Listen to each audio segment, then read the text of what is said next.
Nós sofremos uma grande influência da matéria, mas não será sempre assim.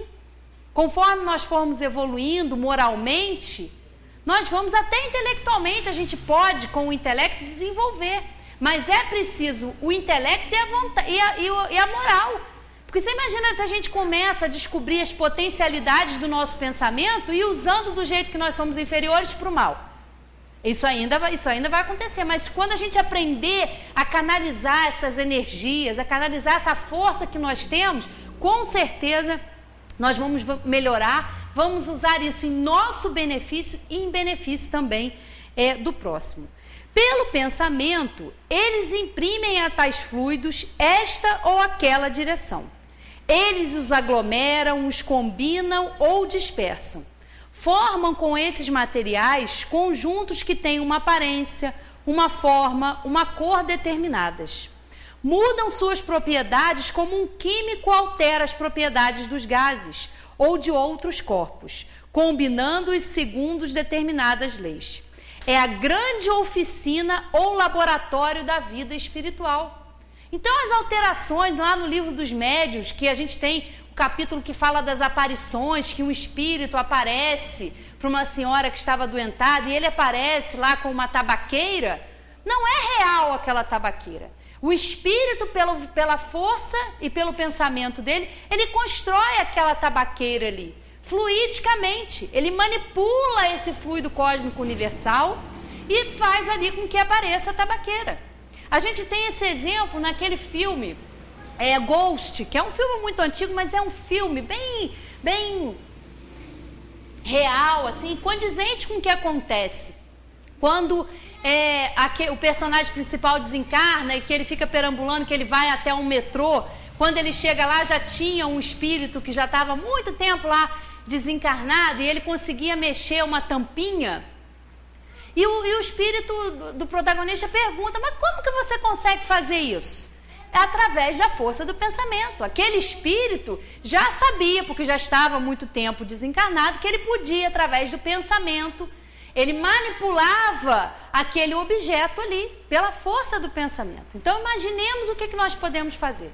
As propriedades da água, a água fluidificada que nós tomamos toda vez que nós saímos daqui, quem traz a água e coloca lá para levar, aquela água está ali recebendo as propriedades que são necessárias. Ela é um medicamento, porque cada um que está ali, os espíritos estão manipulando, estão emprestando, estão dando àquela água qualidades que a pessoa que vai fazer o uso precisa.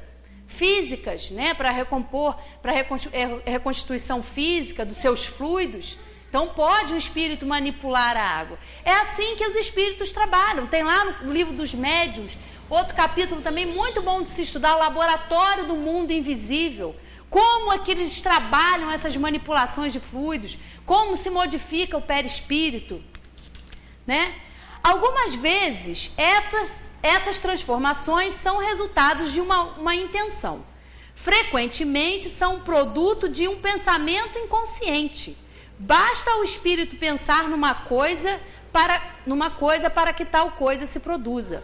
Assim como basta modular uma área para que a música repercuta na atmosfera. Então é assim que se manipula. E tem um outro filme também, que quem tiver a oportunidade de assistir, acho que já é um filme um pouquinho antigo, mas mostra isso aqui de uma forma muito interessante. As 5 pessoas que você encontra no céu. Não sei aqui se alguém já viu esse filme. E mostra isso ali de uma maneira muito interessante. Numa parte que ele está ali, que ele desencarna, ele tomava conta de um parque de diversões e o espírito desencarna através de um acidente e ele vai encontrar 5 pessoas no céu que vão mostrar para ele o porquê da sua existência, porque ele achava que a existência dele tinha sido inútil.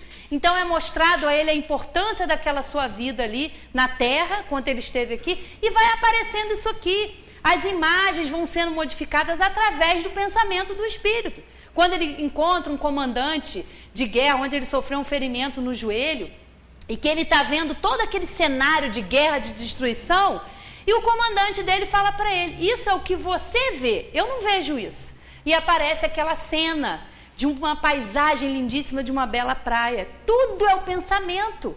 Então, nesse filme é muito importante, é interessante, mostrando, ele vai sendo encontrado e vai sendo desvendado ali mostrado para aquele espírito qual era a sua função na Terra, por que ele esteve ali, e o que ele achava que a sua vida tinha sido inútil, é mostrado a ele que não é, que tudo tem um propósito na nossa vida. Então, é um filme que também muito interessante, que vale a pena também ser assistido.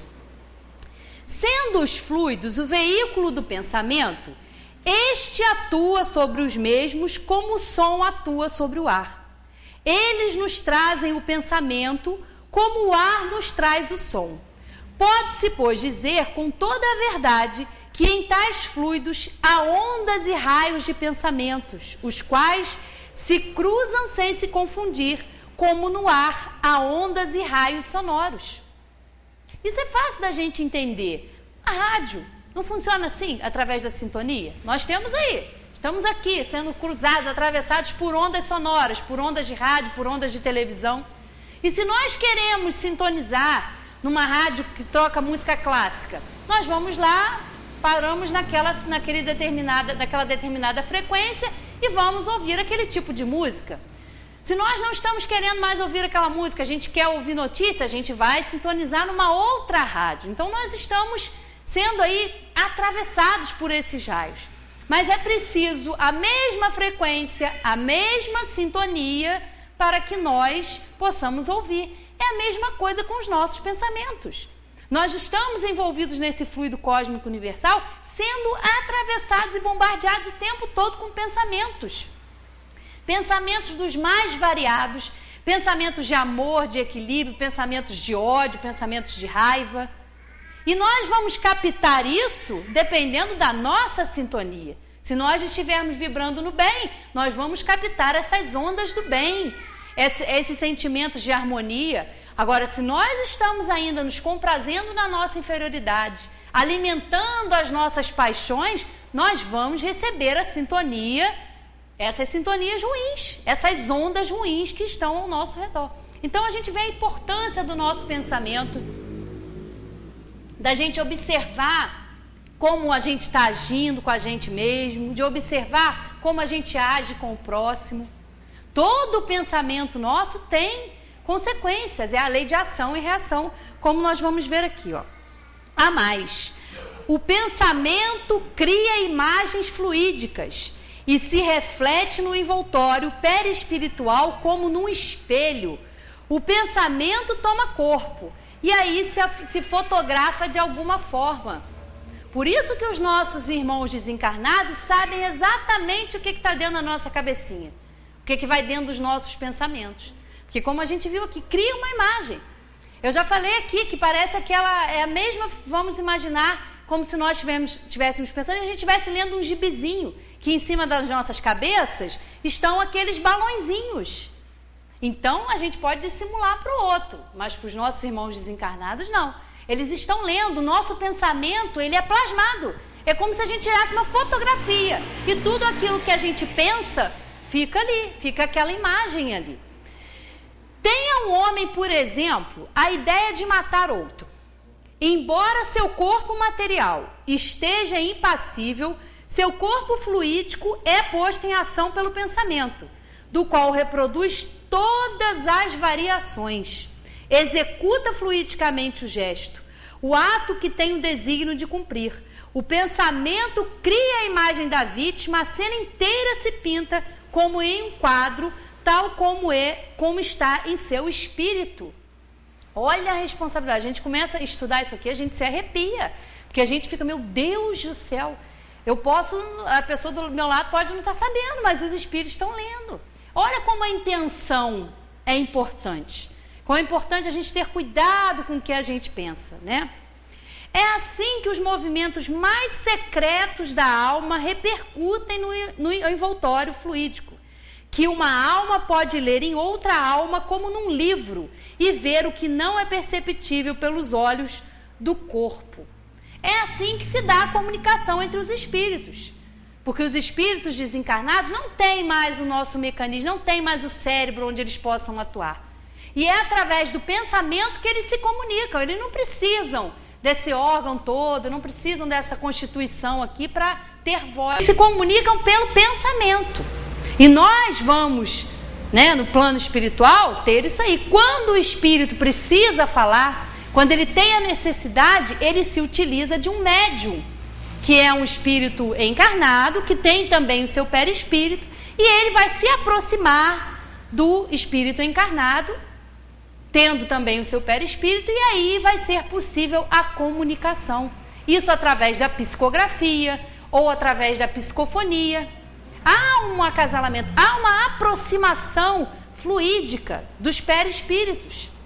Não há como a gente escuta as pessoas falando, o fulano incorporou. Não, não é certo isso, porque não há incorporação. Você não sai para o espírito ocupar o seu corpo, não.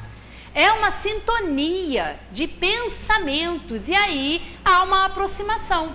Pela afinidade daquele médium com aquele espírito, aí é possível a aproximação. Bom, e aí agora a gente passa lá para frente, vai dar um pulinho, porque esse item tem bastante questões, e vai falar exatamente da mediunidade. Manifestações físicas, mediunidade. Os fenômenos das mesas girantes e falantes, da suspensão etérea de corpos pesados, da escrita mediúnica, tão velhos quanto o mundo, porém comuns nos tempos atuais, dão a chave de alguns fenômenos análogos, espontâneos, aos quais, devido à ignorância da lei que os rege, se havia atribuído um caráter sobrenatural e milagroso. Estes fenômenos repousam sobre as propriedades do fluido perispiritual, seja de encarnado, seja de espíritos livres. É com o auxílio de seu perispírito que o espírito atua sobre um corpo vivo. É ainda com o mesmo fluido que ele se manifesta agindo sobre a matéria inerte e que produz ruídos, movimentos de mesas e outros objetos que levanta, derruba ou transporta. Esse fenômeno nada tem de surpreendente se considerarmos que entre nós os mais poderosos motores se encontram nos fluidos mais rarefeitos e mesmo imponderáveis, como o ar, o vapor e a eletricidade.